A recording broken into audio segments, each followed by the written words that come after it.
Amigos, muchísimas gracias por continuar en nuestra sintonía. De inmediato recibimos a nuestro invitado de este lunes. Se trata de Julio César de la Rosa Tiburcio.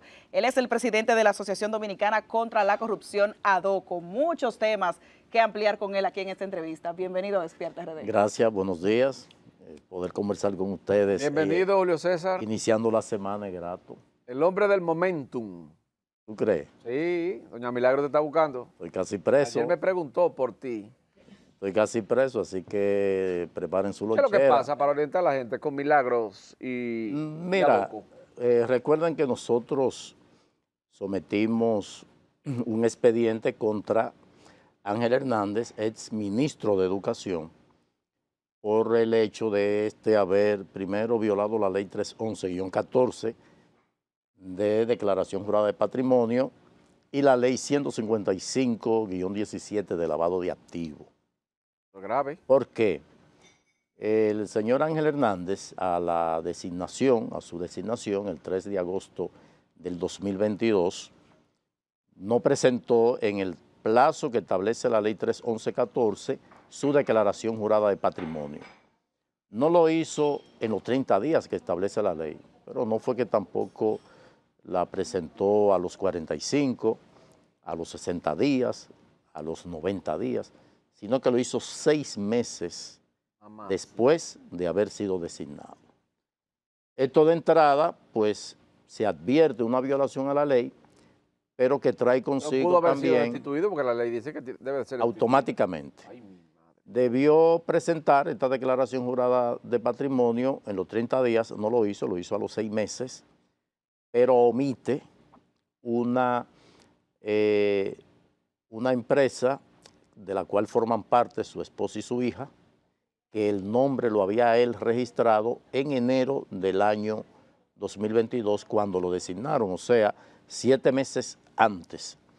Esa empresa se constituye en marzo de ese año, pero que ya él siendo ministro, al mes y 23 días, esa empresa, omitida en su declaración jurada de patrimonio, adquiere un inmueble en Playa Morón, Samaná, por 31 millones de pesos.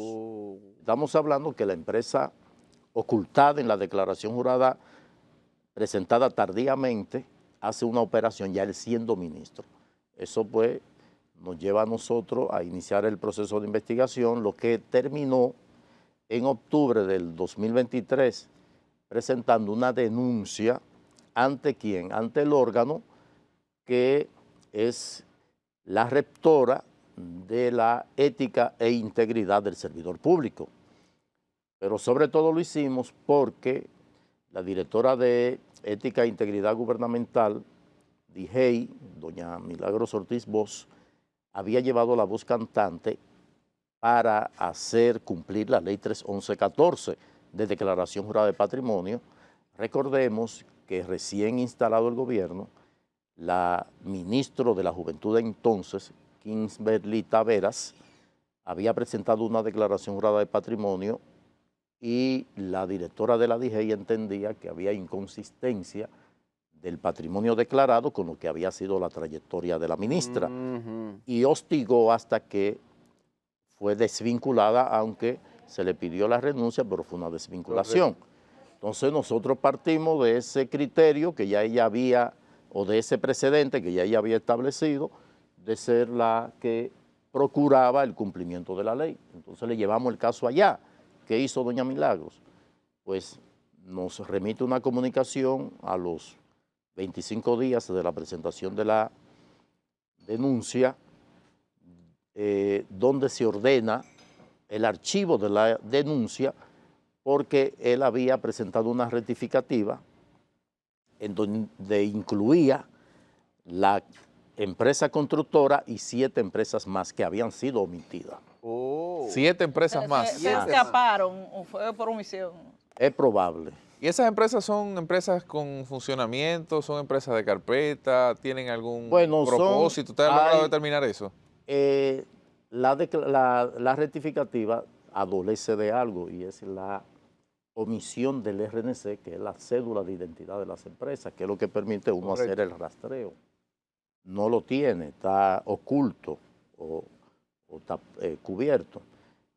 Dentro de esas empresas nos hace a nosotros entonces entender una situación que se da con los funcionarios en su gran mayoría. Si tú verificas la declaración jurada de patrimonio de los funcionarios, ninguno tiene casa. O sea, viven alquilados.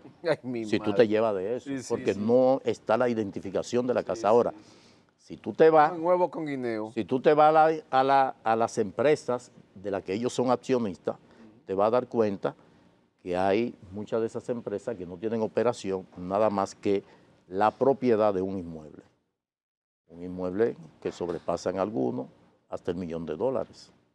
Lo que significa que se toma una empresa, o sea, yo tengo un inmueble, está a mi nombre, pero como una forma de ocultar la realidad de mi patrimonio, pues yo tomo una empresa de carpeta, la constituyo e incluyo más bien un inmueble a nombre de esa empresa, que no tiene operaciones, pero sí tiene como patrimonio un inmueble, que es algo que la DGI debe investigar porque es un ocultamiento de patrimonio, aunque es legalmente, pero éticamente no se corresponde con lo que es el cumplimiento o apego a la ética. Entonces, en la rectificativa, ella lo asume ya como un acto subsanado, que es un término que ya ha empleado, ha enarbolado, de que ya se subsanó. No se pudo haber subsanado porque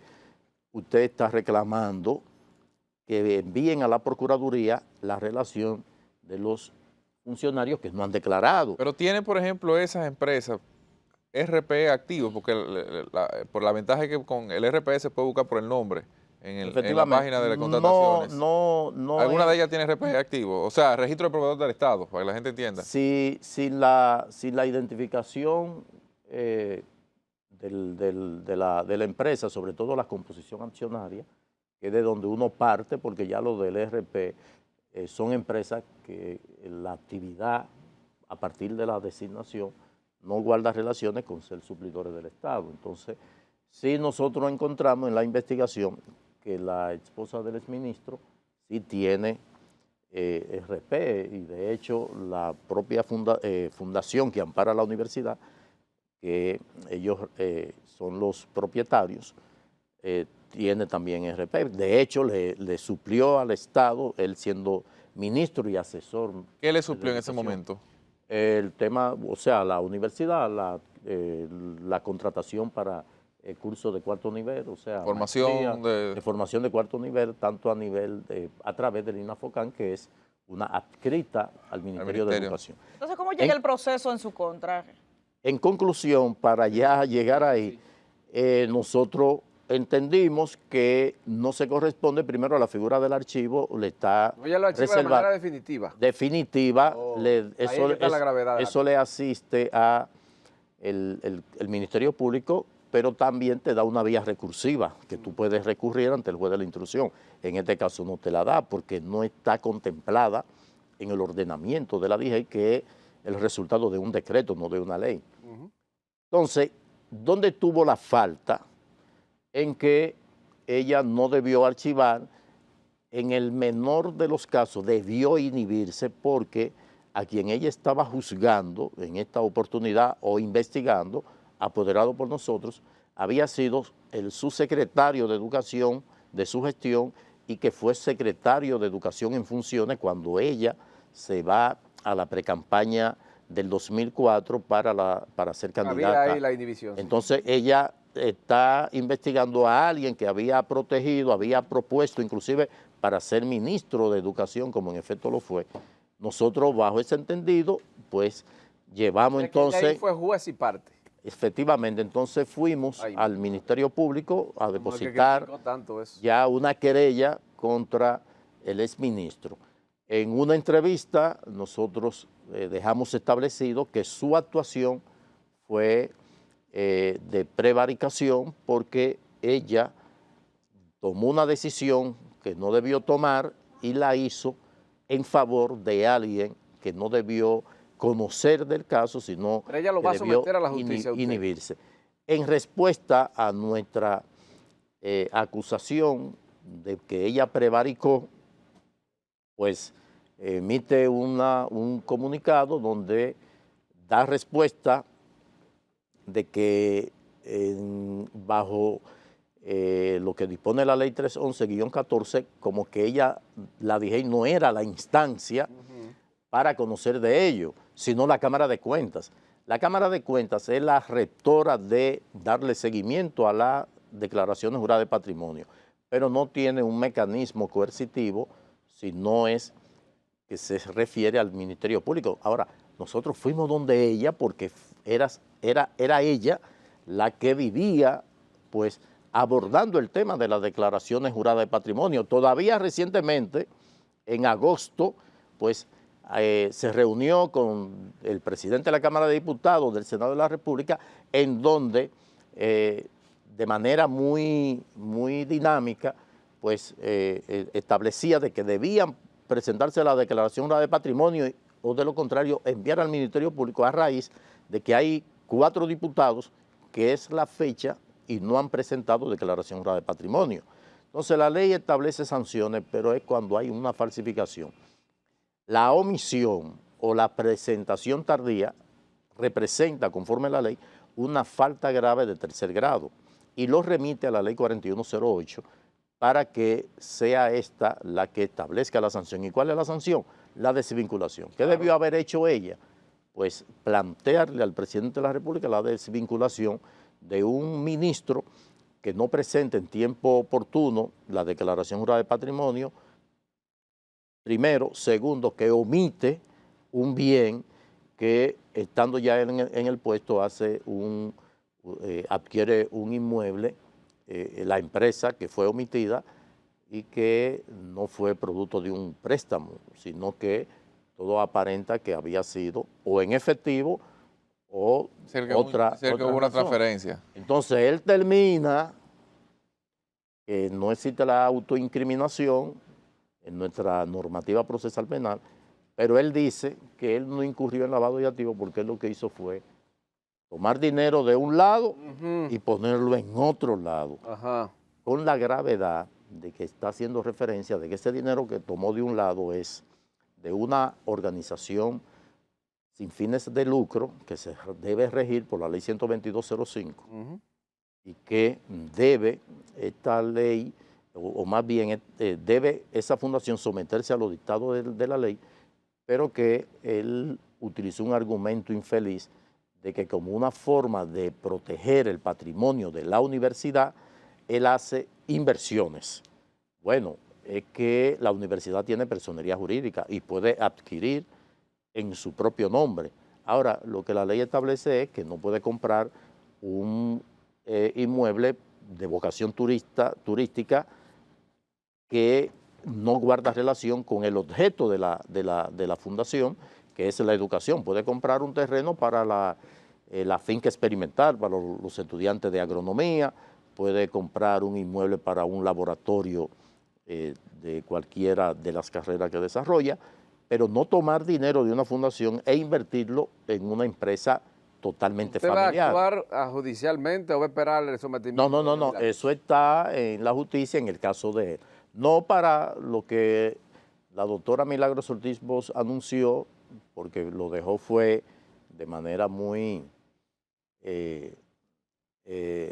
podría decir, de forma de mensaje. Una especie como denunciado. Prevaricación o difamación. ¿Pero está contra ella o contra él? Porque ya la sanción que usted explicaba, que era el 3er grado, la ley de función pública, ya él está fuera del cargo. Efectivamente, no aplica. No aplica esa. No aplica, por eso lo llevamos al Ministerio Público. Okay. Como ya él salió del cargo, no fue sancionado como establece la ley, lo llevamos al Ministerio Público por el componente de lavado de activos. Okay. Porque el lavado de activos, antes de la ley 155-17, era de manera específica la sospecha de movimiento de dinero proveniente del crimen del narcotráfico.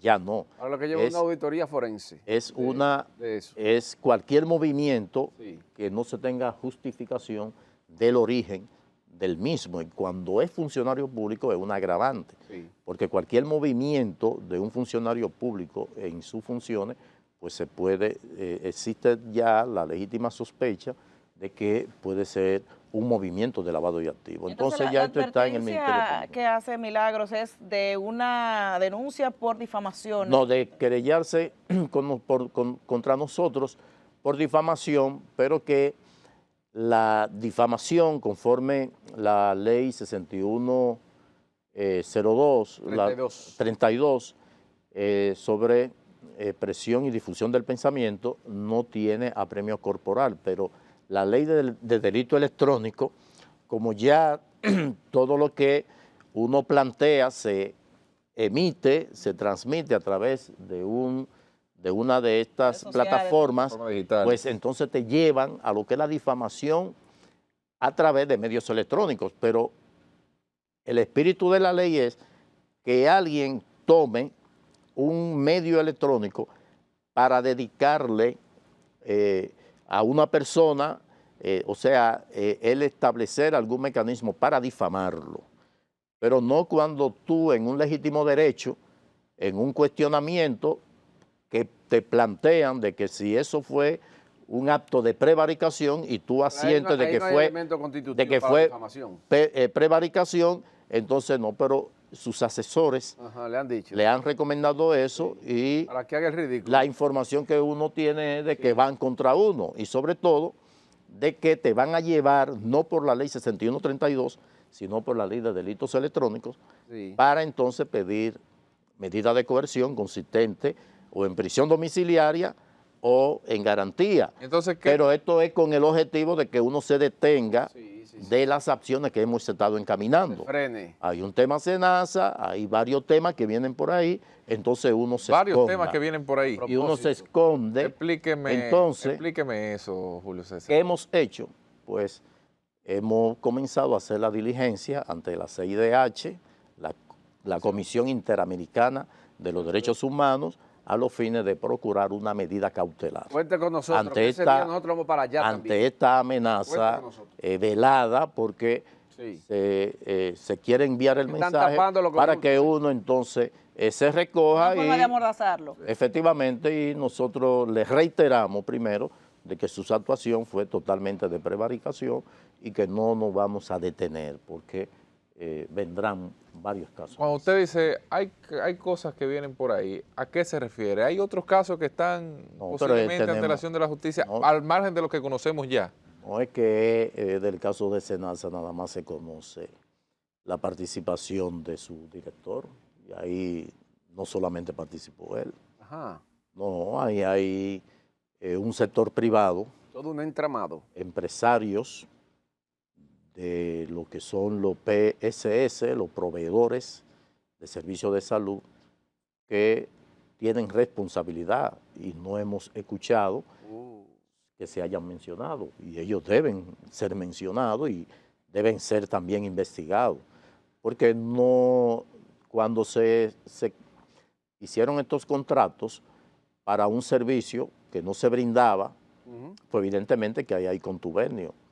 Administración con los empresarios, donde hay farmacias, donde hay clínicas, donde hay médicos, que amerita de que esto tiene que profundizarse y dar con los responsables de este entramado que tuvo la intención de defraudar al Estado con una suma que supera la mayoría de los casos que se están ventilando.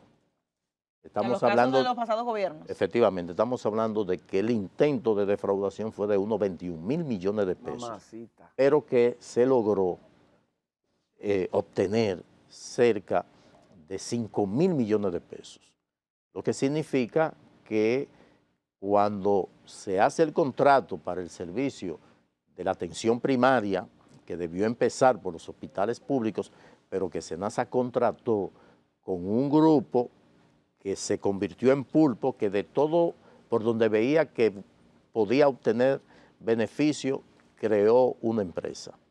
En el orden de salud bucal, en el orden de servicio de atención primaria, estableciéndose una cápita de 160 pesos para la atención primaria que se iba a suplir en 35 puntos, de los cuales no están lo suficientemente identificados, se le pagaba 160 pesos, pero que eso significaba mensual 60 millones de pesos, 300 y tantos de millones de pesos al año.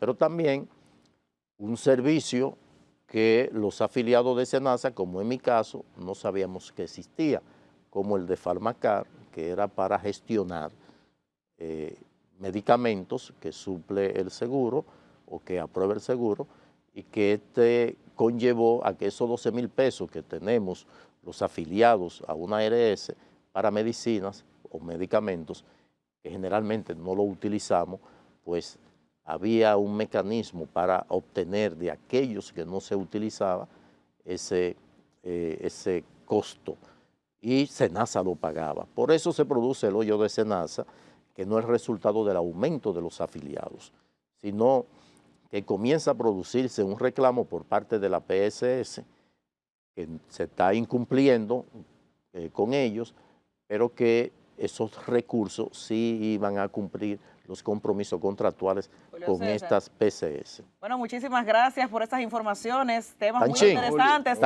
El tiempo es corto en televisión y sobre todo para hablar de corrupción. Media hora más, atención IBE para que se la facture. Yo le tenía 3 primicias, pero nada, para la próxima. Bueno, Julio César, muchísimas gracias por esas informaciones. A ustedes también. No la de, nosotros la damos. Exactamente, nosotros la reproducimos. A ustedes gracias por despertar con nosotros. Será hasta mañana martes. Feliz resto del día.